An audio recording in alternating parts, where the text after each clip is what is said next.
I never thought I'd have to guard my own house keys like they were sacred treasure, but that's exactly what happened. The president of our HOA showed up at my lake house demanding them for a so-called emergency inspection, and 2 months later that same woman was standing in court stripped of her position facing criminal charges. It all started one cloudy afternoon on my back deck. I was cleaning fishing gear, minding my own business, when I heard that knock, 3 sharp raps, the kind that announce control instead of asking permission. I wiped my hands on a rag and turned around. There she was, Brenda Whitmore. Bleached blonde hair, oversized sunglasses, even with no sun clipboard in her hand, and a frown that looked permanent. She didn't even bother with pleasantries. "Mr. Lanes, we need access to the inside of your property for an emergency inspection." I raised an eyebrow. Emergency. What kind of emergency requires my house keys? Her lips didn't even twitch. "We've received an anonymous tip about unauthorized renovations on your deck. As per HOA protocol, I'll need your keys so I can inspect while you're out." My stomach turned. She wasn't asking, she was demanding. "Brenda, you're not getting my keys. You don't have a warrant, you don't have consent, and there's no emergency. If you've got a problem, send me a violation notice like everyone else." Her mouth curled like I'd slapped her. "If you refuse, I'll escalate this to the board. You could face daily fines, even a lien on your property." I didn't blink. "Do what you have to." She stomped off heels, sinking into the grass, muttering about non-compliance. I'd lived in Lake Pine Estates for 2 years, long enough to know Brenda had turned herself into queen of the HOA. She fined a veteran for raising a flagpole, told another family they couldn't keep kayaks outside, even banned a woman's solar porch lamp. But this demanding keys, this was different. It was personal. That night I dug out a number I'd saved for emergencies. Martin Crayley, the actual HOA president. He was quiet, methodical, the opposite of Brenda. I told him what happened. "She asked for your keys," he said. "No," I corrected. "She demanded them," tried to make it sound official. Silence, then a sigh. "That's not overreach anymore. That's trespass. If she acts on it, it's criminal." Martin promised he'd handle it, but I didn't trust Brenda not to try something. I installed new cameras, one on the driveway, one on the back porch. And sure enough, 3 days later, I caught her. I came home to find the back gate slightly ajar. Nothing missing, but when I checked the footage there, she was sun hat, measuring tape, scribbling on a notepad, snapping photos like she was casing the place. I sent the video straight to Martin. His response came fast. He called before sunrise, voice sharp from too much coffee. "We've got it on tape," he said. "She trespassed without board approval. I've called an emergency meeting. Tonight. I want you there." I didn't sleep much that day. A part of me worried. What if Brenda was right? What if my deck did stretch too far? What if I was the one out of compliance? Maybe I'd built something that crossed HOA regulations and didn't even realize it. The thought ate at me.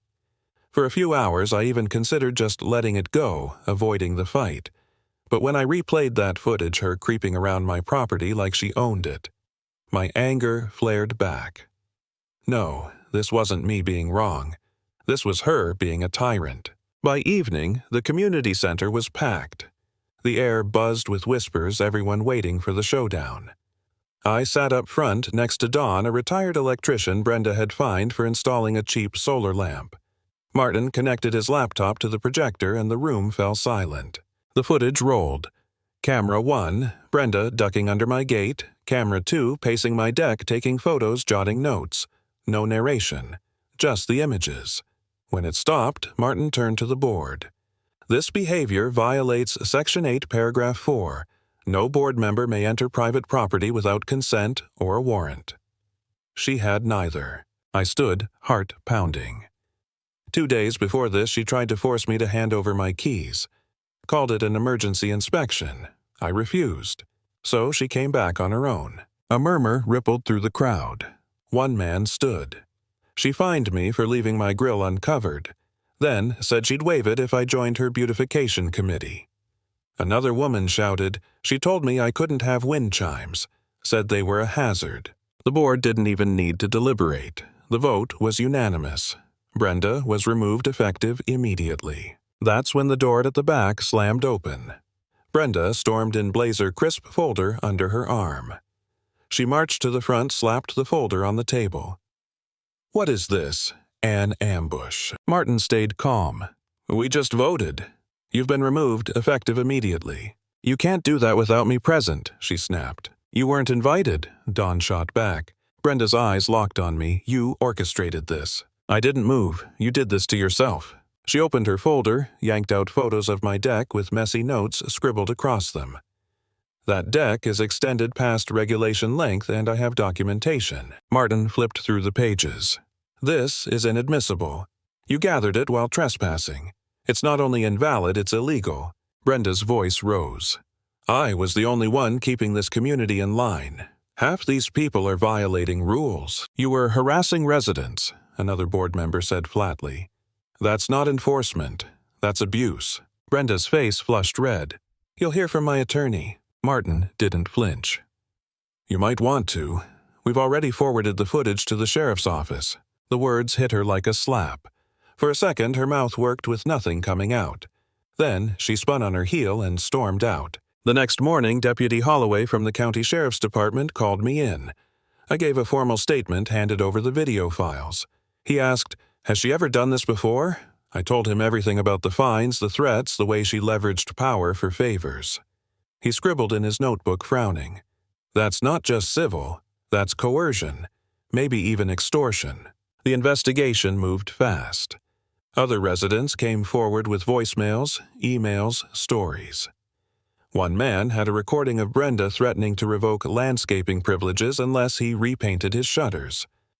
Another showed proof she tried to overlook a patio violation if he helped repave her driveway. The pattern was clear. This wasn't enforcement, it was racketeering. 2 weeks later, Brenda was charged with misdemeanor trespass and unlawful use of HOA authority. That was only the beginning. Forensic accountants uncovered more than $37,000 misappropriated from HOA funds, phony reimbursements, fabricated invoices, checks made out to a landscaping company that didn't even exist except for her nephew's name on the account. The day investigators searched her house, we watched from across the street as they carried out her computer, a red accordion folder, and a small safe. Inside that safe, they found cash, handwritten ledgers, even a priority list of residents she planned to target. My name sat at the top. The charges escalated: embezzlement, wire, fraud, coercion. At the trial, the DA laid it out with brutal clarity: the fake companies, the altered emails, the missing funds. When the judge asked Brenda how she pled, her voice was flat. Guilty. The restitution order came first. Every dollar stolen had to be repaid. Then the sentence: 3 years in a minimum security facility, 5 years probation, and a permanent ban from serving on any HOA board in the state. I stood in that courtroom, watching the doors close behind her, and felt the weight lift. For months, she'd turned our neighborhood into her personal chessboard. And now the queen had been toppled. Never hand over your keys, because once you give up your rights, someone like Brenda will never stop taking.